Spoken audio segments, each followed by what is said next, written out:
Welcome back to the Aussie Shed, ladies and gentlemen, on this wet and horrible Tuesday night. This episode's a bit of a compilation video of bits and pieces I've done on the Fairlady that I've recorded that were too small to make a video out of. So sit back, chill out, we'll head up the back of the car and I'll show you some bits and pieces that I've been doing over the last few weeks.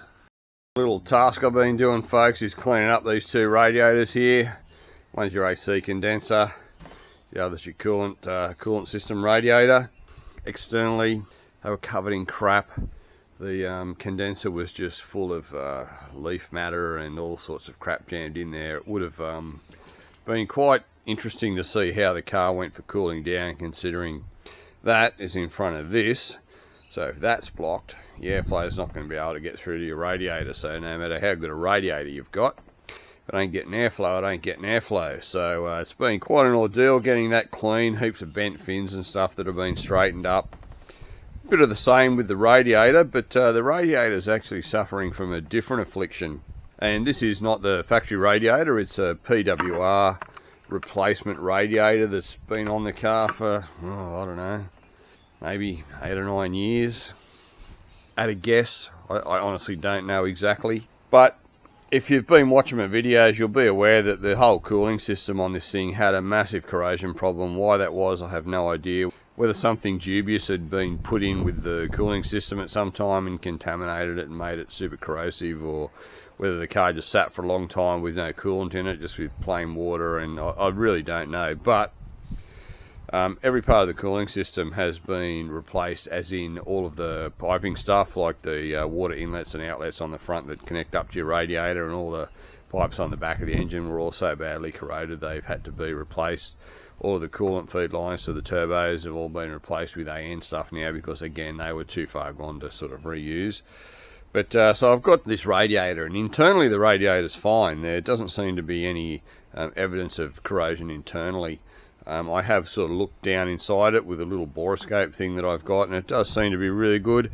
Externally it's fine, other than these two spigots here and here that connect onto the water inlet and outlet pipes onto the engine. They seem to have quite a bit of corrosion on them, so I'll give you a bit of a look and I'll show you what else I've uncovered.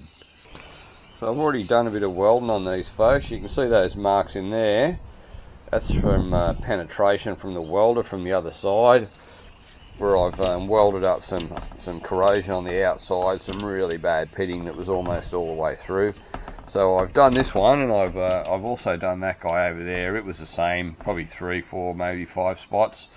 But I've come across something else, folks. I was having a bit of a look inside the water neck, and this is what I found. Let me see if I can get this to focus a bit better. Have a go at the corrosion inside the filler neck. It is just massive. So that's just going to get worse, and not happy with it, and that is a real problem. So what I've done, folks, is I've ordered a new filler neck for the radiator, a new billet piece for there, and I'm just going to cut this off, maybe with a bandsaw or just with a grinder, and I'm going to have to weld a new filler neck onto it, just because it's in such a bad state. Again, heaps of this stuff goes on behind the scenes, folks. There's so many little bits and pieces that never make it into YouTube videos, and hopefully I'll be able to put a whole heap of them together and maybe make a video out of bits. Anyway, I might show you that after it's been fixed, so I'll see you shortly. Alright, folks, the new filler neck is welded on. You can see it's very nice. Welding's, you know, it's alright. It's not as nice as the original welding, of course, being that it was done by a professional, and I am just a mere mortal shed guy. But nevertheless, as long as it doesn't leak, it still should be good. There's the old one, just for a bit of a reference. I poked a few holes in it, as you can see there. There's a couple of holes there, a bit of a hole there. I was just digging around with a scriber, and they just went straight through. So I assume this would have been leaking when it was venting back to the overflow tank and stuff, and probably just dribbling a bit. But yeah, bit of a mess. Excuse the wobbles, folks. I'm trying to use my mobile phone here. It's a little bit wobbly for me to hold, because I normally use a bloody cheap knockoff GoPro to do all my filming, but it seems to be absolutely terrible for close-up stuff. Anyway, that's done now. And one other thing, folks, when I welded it on, I made sure the cap was straight, which it didn't used to sit straight before, which was, you know, quite frustrating looking at something like this. I've really no idea how this radiator is going to hold up, folks. It's not the fattest of radiators. I don't know what the core measures, but it looks like it's only maybe 1.5 inches or something, 40 mil or something like that. But look, I've got no baseline on this car for anything, so at least this radiator should now properly hold pressure and everything like that, and shouldn't give me any grief. And as far as its cooling capability, I guess we'll see once the car's assembled and, you know, it's put through its paces whether or not this is up to the task, and I may have to get another radiator, or this may be fine, who knows. But at least, you know, it's kind of been saved from the scrap heap now, so even if I don't use it, I can put it sort of on the shelf for something else, or maybe just flog it off on eBay or something, who knows. Anyway, we'll go back to some other stuff. And there we have it, folks. The radiator's back in, so I can continue the mock-up. As you would have seen, it's had its new filler neck done, a few repairs on the inlet and outlet spigots on the radiator itself. The whole thing's been cleaned inside and out. And I also did a couple other repairs that I didn't show on camera, where it had been rubbing on stuff, and yeah, it was almost to a point of being worn through in a couple of spots. But anyway, radiator's good now, and I'm happy with it as far as its capacity to hold coolant goes, but as far as how well it's going to perform, yet to be seen. So yeah, I can just sort of continue with all the mock-ups and everything now. And if you notice down here, folks, I've actually finished the top mounts for the top of the oil cooler here. These guys are just some, I don't know, looks like about maybe 40 by 3 mil aluminium that I've bent up in a particular fashion to get me where I need to be. There's a factory threaded hole up here like this one, and this guy here is one that I made. That's actually a stainless riv nut that comes through underneath there. Same on both sides. And that's our top oil cooler mount. So the oil cooler is now nice and rigid. There's no dramas with it flexing and all that sort of stuff. And in saying that, folks, it does still have the capacity to flex a little bit on the brackets. And I'll show you how I've managed to achieve that. And what I've got here, folks, these are rubber bonded washers. So that's stainless. I think it might be 304 stainless with rubber bonded to the bottom of it, like a really hard rubber. And these are 6 mil. So what I've done on the bottom, you'll remember how it mounts on that that bracket that I made for underneath the oil cooler to mount it. So the oil cooler sits on one of these between the oil cooler and the bracket. Now, I'll give you a bit of a demo here. Okay, so this bolt, I'll do it sideways, but it goes up and down. So the bolt goes up through underneath. So the first thing we do is we put one of these on and we go up through the bracket. So now the bracket is sitting across here. So then what I've done is I slide another one of these guys on.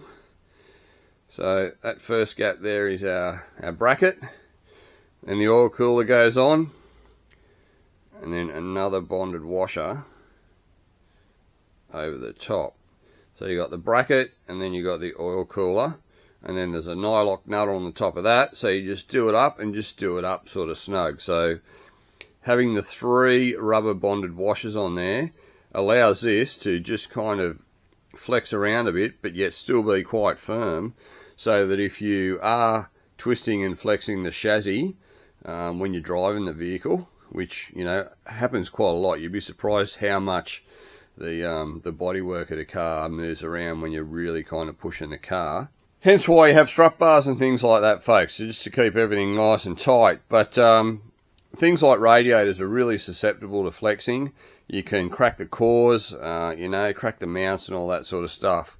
So things like this, any kind of rubber mounting that you can do is really beneficial for keeping stuff alive.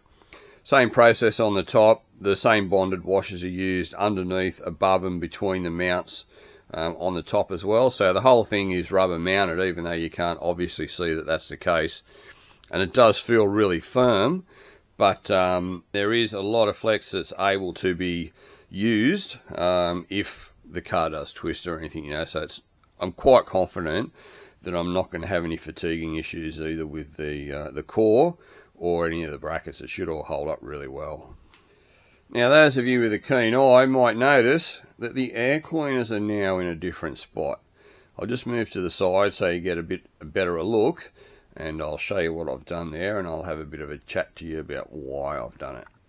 Alrighty, so you probably remember how I did the air cleaners initially, the pod filters. I had them coming down under there and then going straight down on both sides, which worked out pretty well and had a minimal impact on the airflow to the radiators and everything like that. But they were still visible from the front. They still did partially block a little bit of airflow.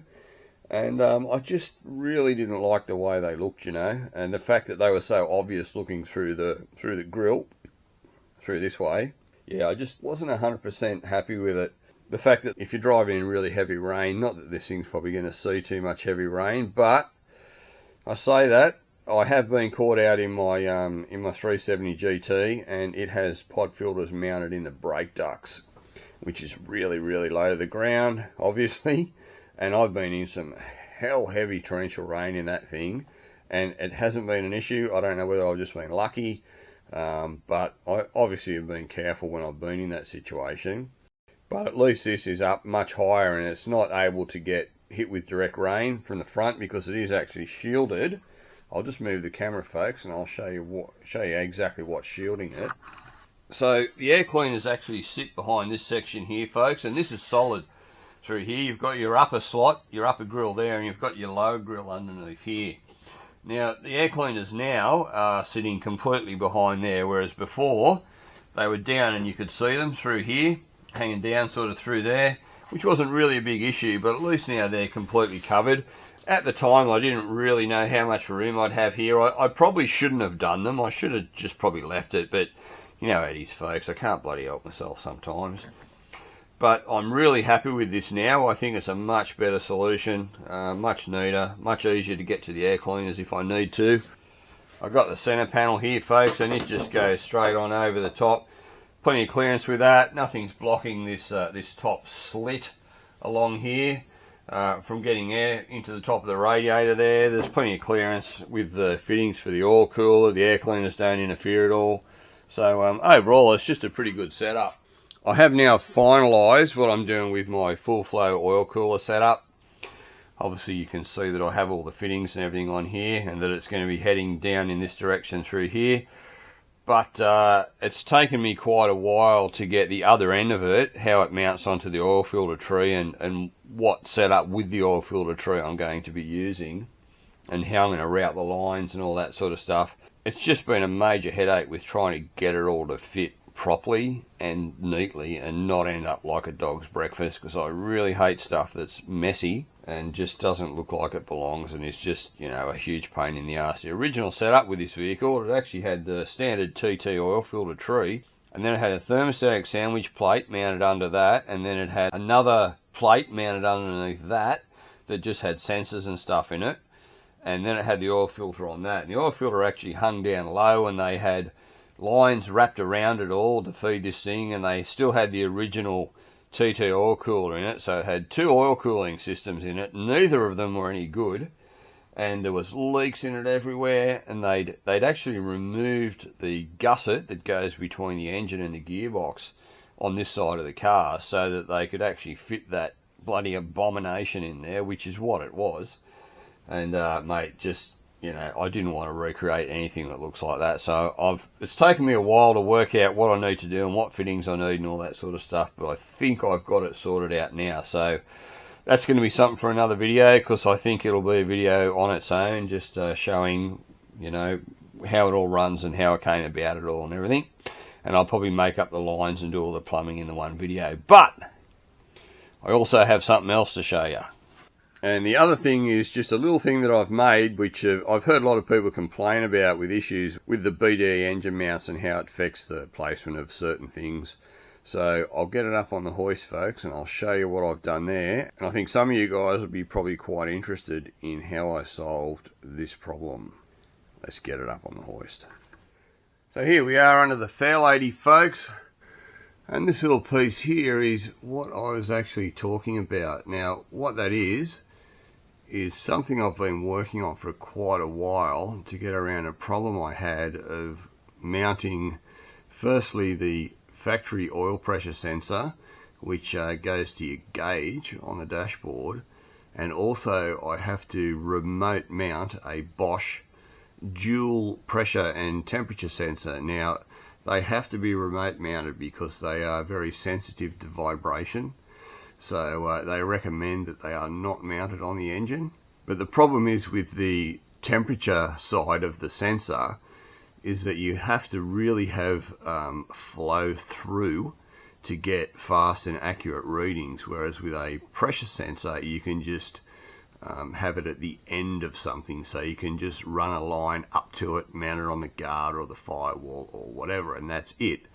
But if you're using it for temperature as well, if you do that, it's basically in a dead zone, so you'll get really slow readings when temperature changes happen. It just won't be anywhere near as good as mounting it in a flow through situation. So I was trying to think of what can I do that solves all these problems. And what started this, guys, was the BDE engine mounts foul with the original bracket that holds your oil pressure sensor for the dash. So I was trying to think of how I could come up with a solution that solved everything for me, which also includes the oil feed to this passenger side or left hand side turbo, which is here. This is obviously not finished yet.